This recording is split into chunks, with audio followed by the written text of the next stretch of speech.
So guys, for the first method, you want to go to search and type in Task Manager. Click on it.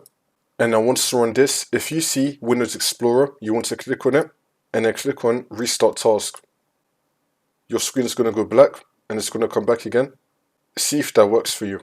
If that's still not working, then for the second method, you want to go to search and type in CMD. Now you want to run it as administrator. And then click on yes. And now once you're on this, you want to type in sfc /scan now and then click on enter.